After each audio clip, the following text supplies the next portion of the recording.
Hello and welcome to Business on the Wire. I'm Mitali Mukherjee, and today we're focusing again on the Rafale investigation. In April this year, Mediapart, a French online investigative portal, came out with details that reported that Dassault Aviation had paid 1 million euros to an Indian middleman. Of course, Dassault Aviation, on their part, rejected the allegations of corruption, saying no violations were reported in the frame of the contract. Just to take a few more steps back, to start off when this deal was finally inked, the National Democratic Alliance government had inked a 59,000 crore deal in September 2016 to procure 36 Rafale jets from the French aerospace major Dassault Aviation. Of course, the Congress government has accused the current government of majorly inflating the prices of all these aircraft, and various investigations by Indian media outlets as well did raise many questions, both in terms of the role of middlemen and how inflated the prices seem to be per aircraft and for the total deal.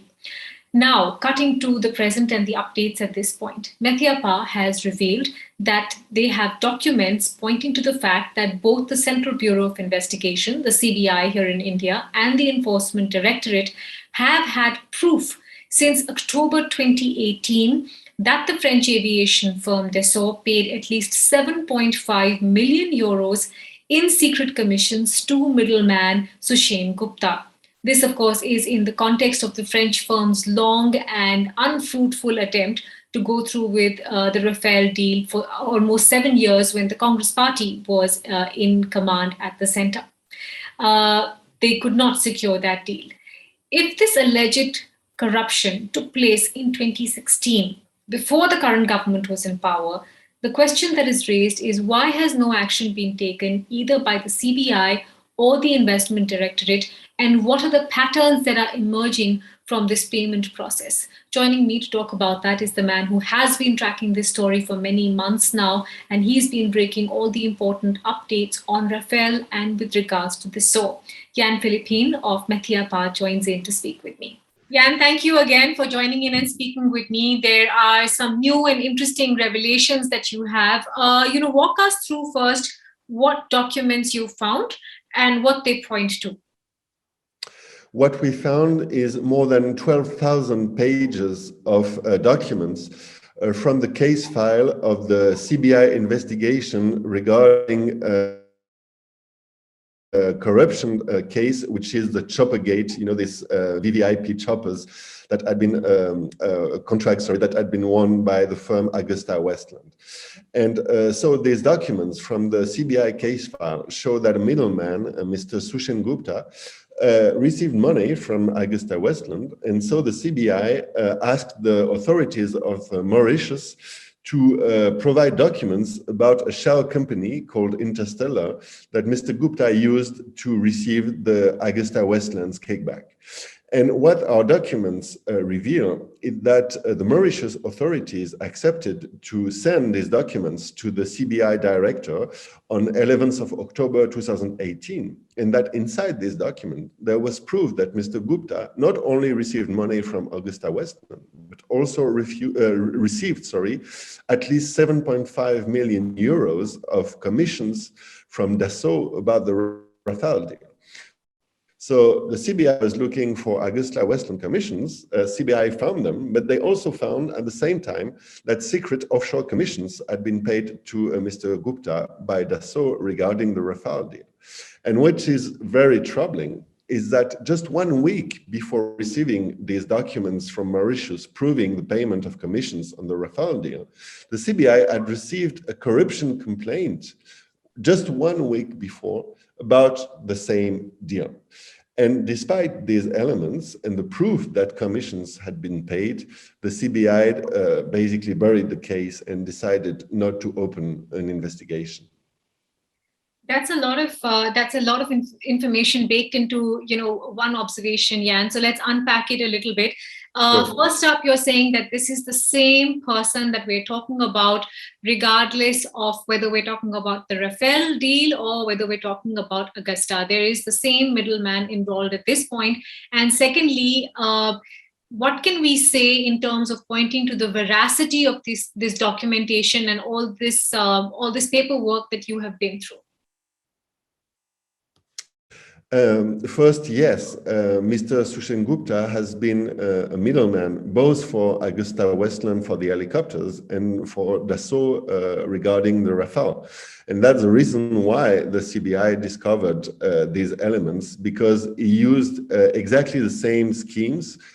Basically, there were inflated IT contracts and the same offshore companies in Singapore and Mauritius to cash the money both from Dassault and AgustaWestland. And the second question about the veracity of these documents, there's absolutely no doubt that these documents are genuine, because first, they've been officially provided to the CBI and to the Enforcement Directorate by the authorities of Mauritius. And second, in our Rafale papers investigation that Mediapart published back in April this year, we discovered other elements that had been seized by the Enforcement Directorate in the same chopper case, which were accounting spreadsheets of Sushen Gupta. And what we've seen is that the transactions that are recorded in the bank records of the shell companies that has been sent to CBI by the Mauritius authorities, these payments exactly match the content of the accounting spreadsheets of Sushen Gupta discovered by the Enforcement Directorate. So there's absolutely no doubt today that these commissions have been paid by Dassault in Mauritius. Then we move to the more interesting part of this revelation, Yann, which is the date that you also alluded to. The Attorney General's office in Mauritius sent this documentation to the CBI in India on the 11th of October. And on the 4th of October, the CBI received an official complaint over corruption from many parties, including Prashant Bhushan, Yashwant Sinha, who was, then part of the BJP, and didn't act upon the complaint. Yeah, this is very, very troubling, because I'm sorry, I have to do a bit of explanation. In fact, there are two phases in the Rafale contract. The first one, was a tender that was organized under the UPA government and that has been won by Dassault in 2012. And then when Mr. Modi came to power, he chose to cancel this tender and negotiated instead government-to-government contract that has been finally signed back in 2016. So basically, we have two phases of the deal. The first one, the tender. The second one, the government-to-government contract. First one, UPA. Second one, BGP. And what is very interesting is that these Mauritius documents, this payment of $7.5 million commissions, that happened between 2007 and 2012. So meaning during the tender phase of the contract under UPA government. So, and the complaint that had been filed just 1 week before the discovering of this document concerned the second phase. So the alleged favoritism of Mr. Anil Ambani that is suspected to have obtained offset contracts on the Rafale deal thanks to Mr. Modi. So what's interesting is that we have problematic facts under both governments and under both phases on the contract. That's why, this contract is, this case is highly political, but it is not one party's case, because there's been problematic facts under the two governments. And at this point, in October 2018, the CBI has very solid proof about payment of commissions to a middleman during the phase that was coordinated by UPI government. So you could say to yourself, there's no problem investigating this. At this time, Mr. Modi was in power, and this concerned his political enemies. And despite that, the CBI did not open an investigation. And it may be, I don't know, I really would hope that the CBI answer, they didn't answer to us yet, why this has been buried. And maybe it was too sensitive because basically it involved, or it potentially involved, the two biggest Indian political parties. That's the interesting part, Yann. I mean, the accumulation of suspicions that were sort of collating year after year after year across the payment procedure should have ideally opened an investigation, more so when it was a party in opposition that was involved. I mean, for the years that we're talking about, what did you find in your conversations with your own contacts in terms of why there was so much hesitation, and what was the response that Mediapart got when they reached out to both the CBI and Enforcement Directorate? I mean, have you received any response at all, or have you received no response? I received no response, not even acknowledgement of reception of my questions. I know that my questions have been read, sorry, by the CBI spokesperson, but I had absolutely no answer. And were you able to ferret out any more information about why possibly this was put on hold and not looked into? The reason, I sort of labor on about this point is because the timing here in India was very interesting, where the person who was in charge at the Central Bureau of Investigation was removed in very questionable circumstances. And that seems to time almost perfectly with, the timeline that you have drawn and when this information was given to the CBI. This is indeed very troubling because, as you said, the director of CBI at the time, Mr. Alok Verma, has been fired in the middle of the night on October 23rd, 2018.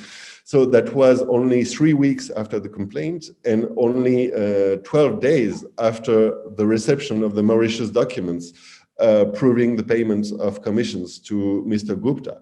And as the wire revealed, he has become, at this moment, the target of the Pegasus spyware. From, as you wrote, an Indian client of the firm who is making this Pegasus spyware.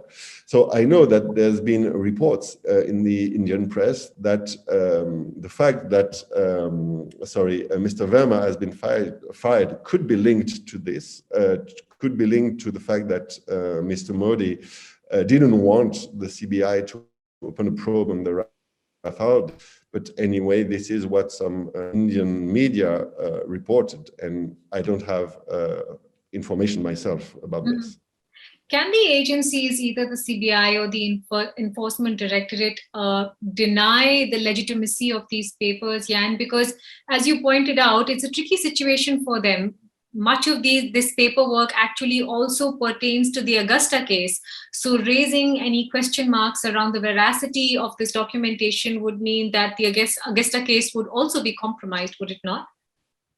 I just don't see how they can deny the veracity of the documents, because these documents come from their own case files. You know, these documents are officially inside the case file of the CBI and inside the case file of the Enforcement Directorate on the Augusta Westland case.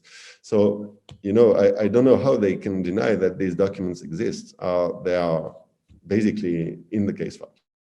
Also becoming very clear that there are these three parties involved across both cases, Yann, the fact that there is Interstellar, there is IDS, and of course, there is Dassault at the end of it. That chain remains unbroken, does it not? I'm sorry, what do you mean by unbroken? The fact that there was a circuitous route happening between these three parties, IDS, Interstellar, and Dassault, in terms of their modus operandi, that is almost a carbon copy of each other, is it not? Exactly. It's exactly the same companies and the same kind of contracts that have been used to route both the kickbacks from Augusta Westland and from Dassault. What would step 2 be for your investigative process now, Yann? The fact that you brought it to the point where there is obviously enough documentation pointing to the presence of this middleman, the fact that this middleman has had the same modus operandi and been active across many of these cases. What's the train that you're following now in your investigation? You know, as every reporter, I cannot say what my future articles will be. All that I can say is that I will, of course, continue to investigate and to follow this case. And of course, if I find new information, I will publish it. But I'm sorry, I cannot tell you more. I understand. You're probably going to age with this one. You've been covering it for so long, Yann. But when we last spoke, there was a judicial investigation as well that was going to get underway in France. What's the update on that? And do you think much of these new revelations will also be taken on board as they examine allegations of corruption? I don't know. What I can say is that as there is this judicial investigation in France, it's more and more strange that India, which is party involved in this deal, still doesn't open its own criminal investigation, despite there is an ongoing one in France since the month of July. Have you got any updated information of the part 2 that you were explaining, Yann? Because what we've got up until now is allegations of payback that occurred in that 7-year period when it was actually a fruitless exercise for Dassault. Was there information relating to the period after, and what occurred there? Yes, this is documents that we already revealed back in July, basically when the French probe has been opened. And these elements that relate to the second part of the deal, which is the closing of the government-to-government agreement, are the secret agreements between Dassault and the Reliance Group of Anil Ambani.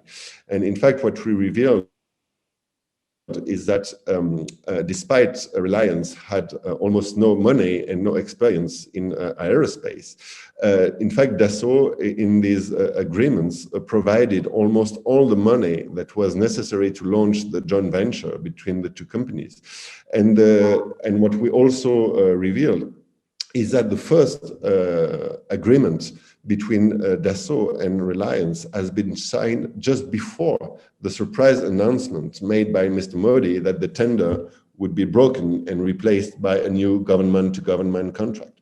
So it's very, very strange that Dassault and Reliance could have signed such an agreement before the announcement of Mr. Modi, because this was back in 2015. And you remember that this announcement was a real surprise, that was a real shock. Even several Indian media has reported that even inside the Ministry of Defense of India, people were surprised by this announcement. So it is very, very strange that such an agreement could have been signed even before the announcement has been made. And I imagine you will have more revelations on that front. Just one final word, Yann, even as the judicial probe is underway, what is the political or the mood towards, this particular story in France? Is there greater pressure at this point to look into corruption allegations? Because in India, frankly, it's been quite stop-start in terms of whatever information comes through. There is still a lot of denial by the government in power that there was any corruption involved in the deal or in inflating the price. But what's the mood like in France? Is there pressure to clamp down on this? There is absolutely no pressure. What happens in France is silence, and more silence. In fact, no political party has been reacting on this. There's total silence from the government, from the Ministry of Defense. Nobody wants to speak about it. Sounds very familiar indeed. Thank you, Yann. I appreciate you joining in. Thank you. Big revelation here in terms of the fact that the CBI and the Enforcement Directorate is sitting on information that does point clearly to allegations of kickbacks and ironically relates not to the party in power. So why has this not been acted upon? And why were there sudden changes in the CBI leadership? That's Yann Philippin of Mediapart, who actually has been breaking all the details on the story. Thank you again for joining me. Thanks again for inviting me. To receive instant updates on all videos from The Wire, click the subscribe button and hit the bell icon. Pay to support independent journalism. Click the link in the description and choose the amount you want to pay.